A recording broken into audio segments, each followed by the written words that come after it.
Imagine being a billionaire, right?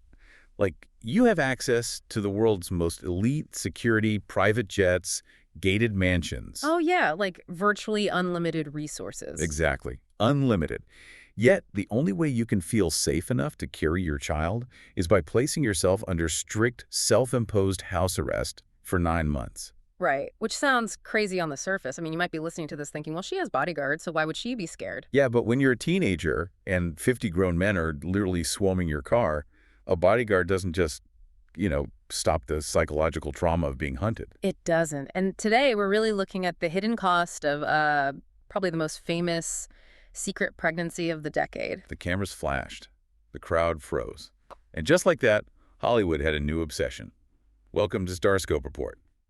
Join Jordan and Jamie as they uncover Hollywood drama, music industry shakeups, and viral influencer scandals. From red carpet surprises to social media controversies, we dive deep into the stories behind the fame. And for today's deep dive, we are unpacking Kylie Jenner's recent super candid confessions from her appearance on the Therapuss podcast with Jake Shane. Yeah, we're going to explore the psychological weight of her secret pregnancy at 19 and the shocking reality of her early paparazzi trauma. Plus the brutal physical toll of her second pregnancy, which is something I don't think people realize at all. Totally. So the main headline driving this deep dive is Kylie finally sharing whether Kris Jenner and Caitlyn Jenner were, quote, angry about her getting pregnant at 19. Right, which was the big rumor back then. Exactly.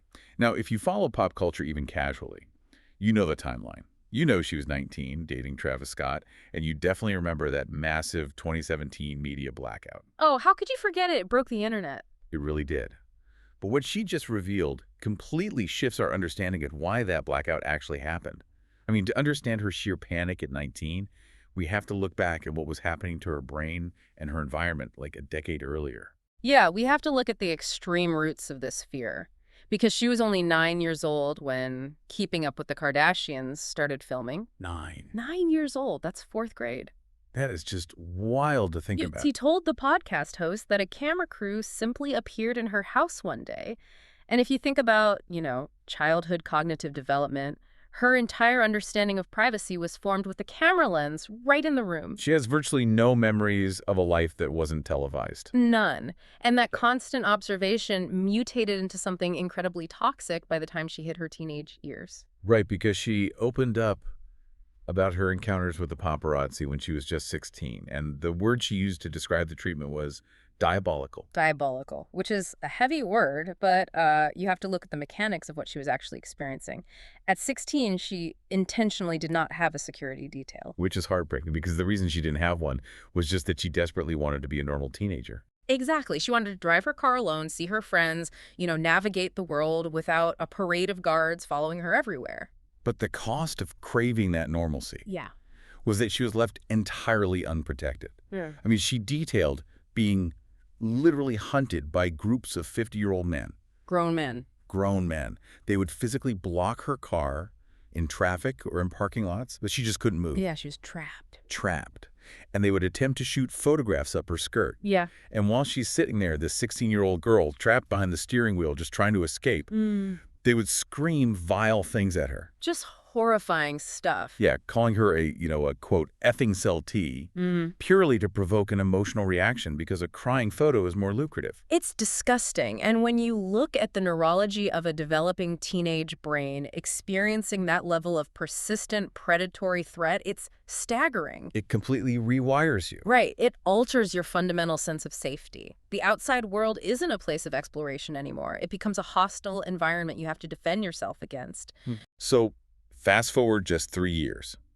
That same girl who has learned that stepping outside means being swarmed and verbally assaulted is now 19.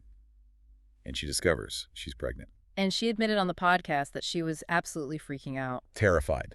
She was terrified to tell her parents, specifically Kris and Caitlyn. And when you hear a billionaire is terrified of a teen pregnancy, the immediate assumption is just, well, 19 is young, anyone would be scared. Right, like standard teenage fear. Yeah, but considering the vast wealth and resources her family has, financial or logistical panic doesn't apply here. The fear was rooted in something way deeper. Oh, absolutely. I mean, just think about the dynamic.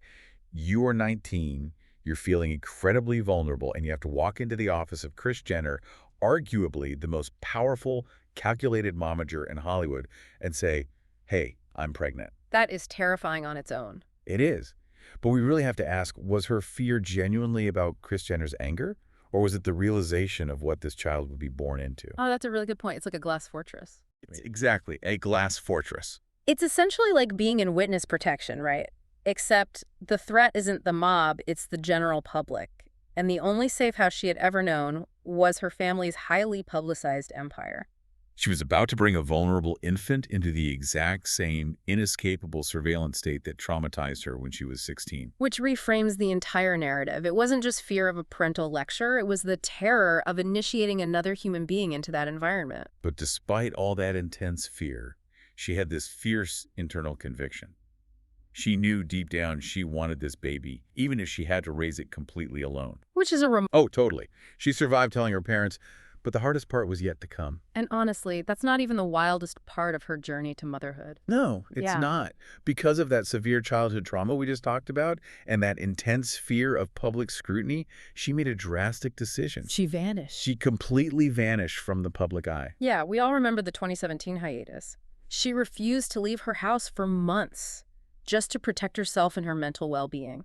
Which, from a psychological standpoint, is a textbook trauma response.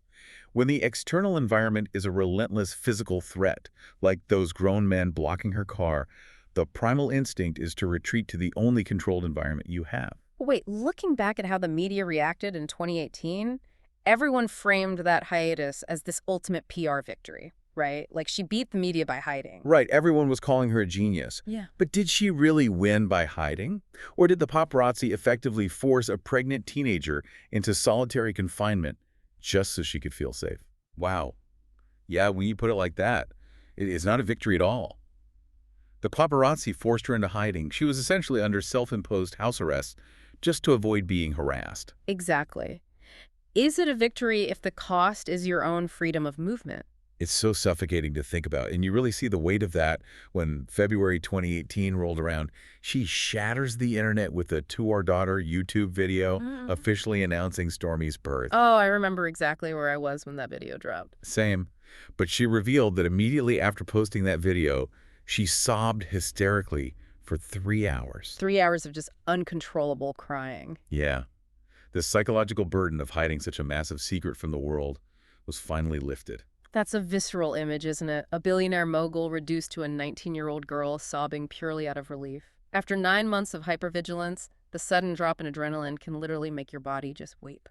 It humanizes her in such a profound way. She even noted the emotional toll was so heavy, she thought, maybe next time I wouldn't do that. Because the burden of isolation was almost as heavy as the burden of the paparazzi. Totally. And, hey, if you're loving these Hollywood twists and the real stories behind the headlines, make sure you're subscribed to Starscope Report. We've got even crazier stories ahead. We really do, because she called her first pregnancy a breeze. Yeah, breeze. But later in this deep dive, well, right now, actually, we'll talk about the terrifying medical twist during her second pregnancy that literally left her unable to walk. Yeah, this part shocked me. So, having survived the emotional gauntlet of her first pregnancy, she thought she knew what to expect for baby number 2. She assumed she understood the assignment. Right. With Stormi, she gained about 27 kilograms, which is like 60 pounds. But she physically felt great. It was a breeze.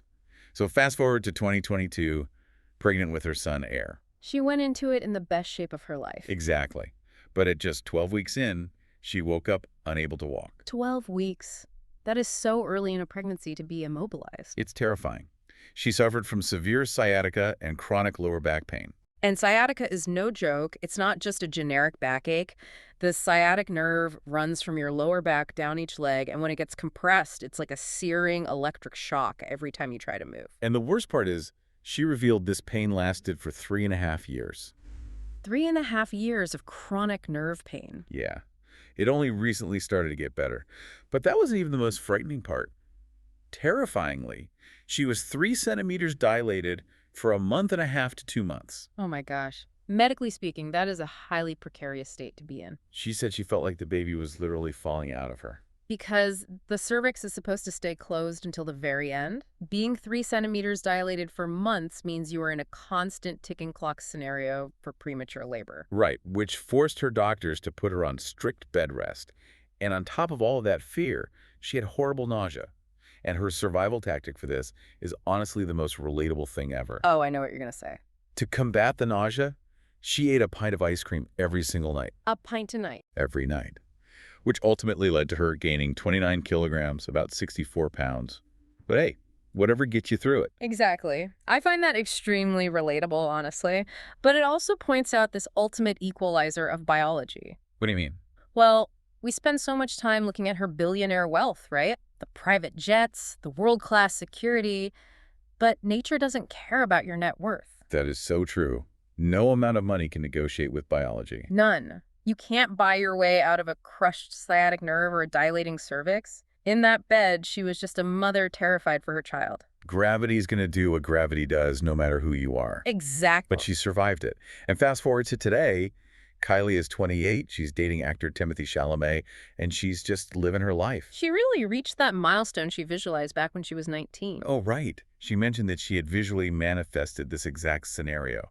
She wanted to be 28 years old with an 8-year-old child. And she actually did it. She successfully reached it. And now, she plans to enjoy the rest of her 20s traveling and focusing on her business. But she definitely wants more kids in the future. Which is a lot of resilience, honestly, after everything her body went through. Stay tuned and hit that subscribe button so you don't miss what's coming next. But before we wrap this up, there is one detail from today that really got me thinking. Oh, what's that? So Kylie is 28 now, right? And she talked about watching Keeping Up with the Kardashians on the couch with her 8-year-old daughter, Stormi. Right, she's watching the old show with her. Yeah. But think about it. Kylie spent her entire life trying to protect her children from the exact same cameras she was raised in front of. She literally hid in her house for 9 months to shield Stormi. She did everything to keep her away from that surveillance. But now that she's watching her old reality show with her daughter, is it ever truly possible to separate the family from the fame? That is a fascinating question. Right. Or is the camera just another member of the family that they will eventually have to introduce to the next generation no matter what? Yeah, it's like an invisible relative they can't escape. Exactly. It's something to think about. You've been listening to Starscope Report, where Jordan and Jamie uncover the stories shaping Hollywood, music, and pop culture. Thanks for tuning in, and don't forget to subscribe for more stories that keep the stars shining.